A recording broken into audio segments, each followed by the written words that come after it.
¿Alguna vez han sentido que un lugar los observa? Que las paredes tienen oídos y los cables eléctricos memoria. Para Valeria, esa sensación se convirtió en una pesadilla tenue durante su turno como vigilante nocturna en el edificio centenario. Un laberinto de pasillos antiguos y secretos sellados. La noche del 14 de marzo comenzó como cualquier otra. El silencio era su compañero habitual, roto solo por el zumbido del viejo monitor de seguridad y el ocasional crujido de la madera. Valeria sorbía su café, revisando los registros con una monotonía que conocía de memoria.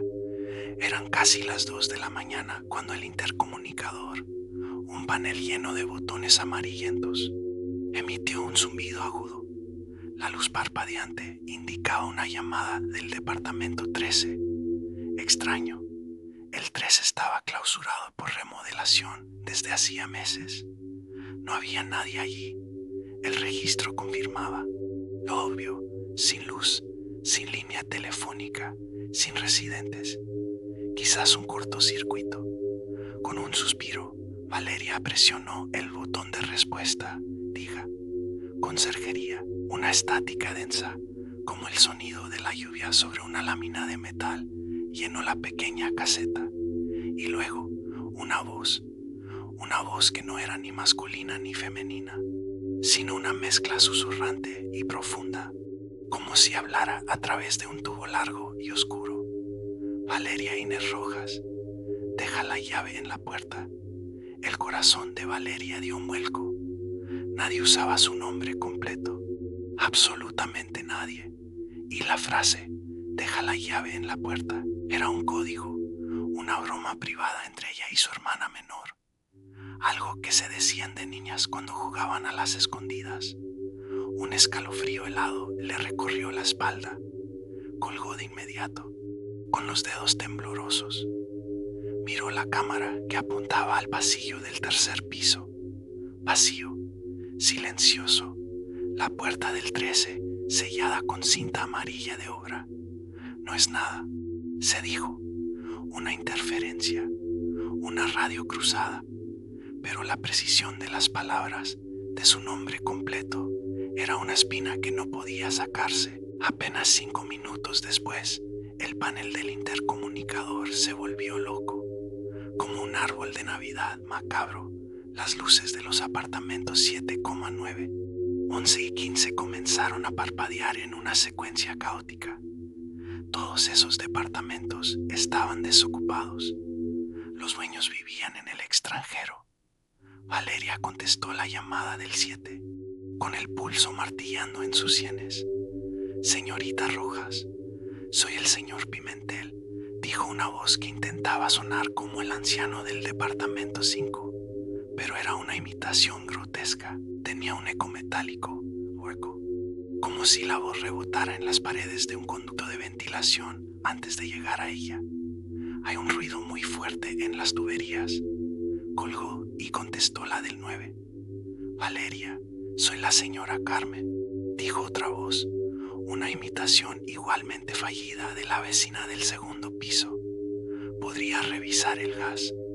Huele extraño.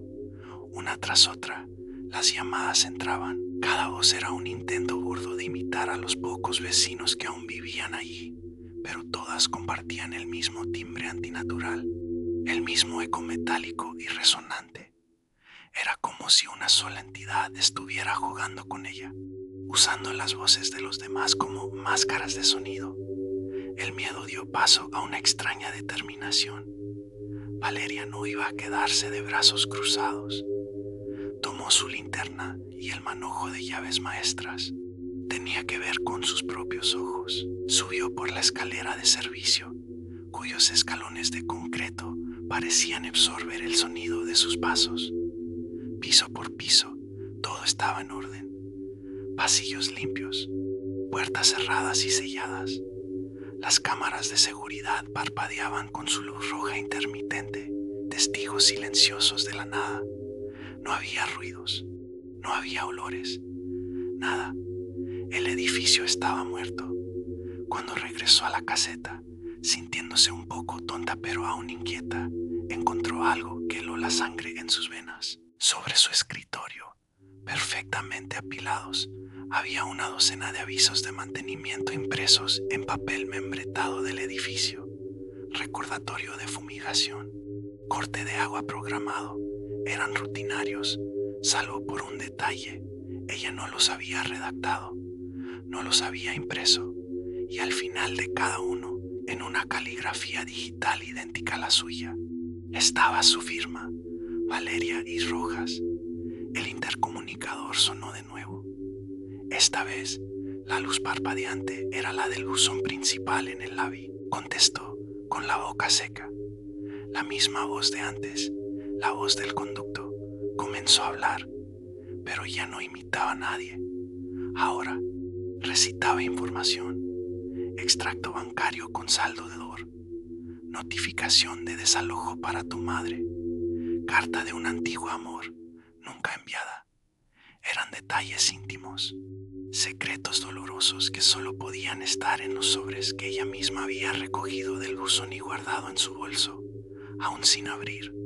La entidad no solo sabía su nombre, ahora leía su vida privada. Estaba violando sus pensamientos, sus miedos más profundos. Basta, gritó Valeria al auricular. Quien quiera que seas, para allá. Su respuesta fue el silencio. Luego, el panel del intercomunicador, esa reliquia de los años 70, hizo algo que nunca había hecho. La pantalla digital, que normalmente solo mostraba el número del departamento, se iluminó con un texto verde fosforescente, como el de un ordenador antiguo. Las palabras se formaron lentamente, letra por letra. Aprende Y repite. Aprender qué. Repetir qué. La frase no tenía sentido, pero sonaba a una orden, a un manual de instrucciones de una pesadilla. El pánico se apoderó de ella. Tenía que cortar la energía. Si desconectaba el sistema, el juego terminaría.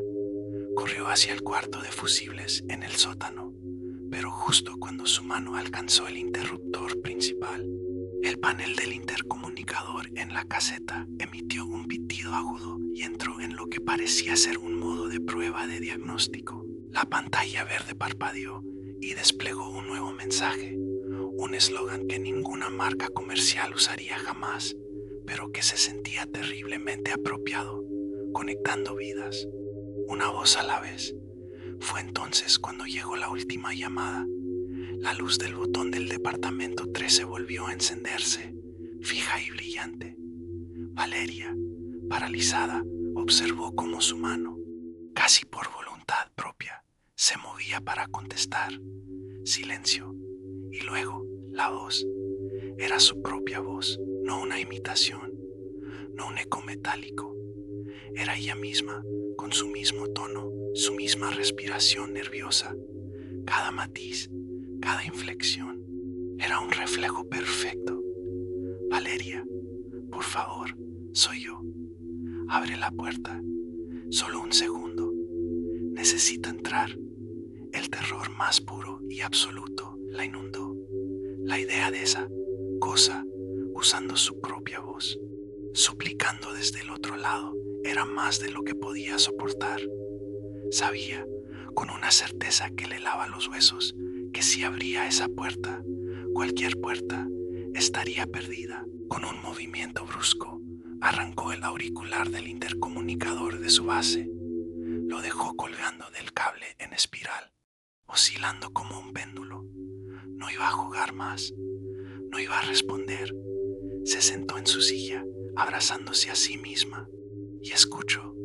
El zumbido eléctrico se había ido. Las llamadas se habían detenido. Solo quedaba el silencio, pero ya no era un silencio vacío. Ahora era un silencio pesado, expectante.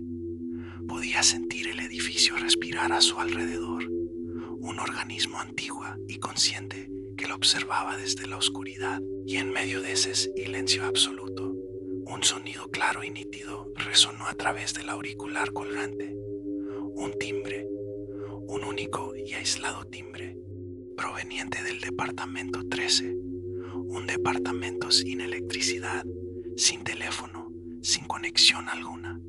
El sonido murió, dejando un eco en la mente de Valeria. Sus ojos se posaron en la pequeña impresora de tickets junto al panel. Lentamente, con un zumbido mecánico, la máquina cobró vida. Escupió un pequeño trozo de papel.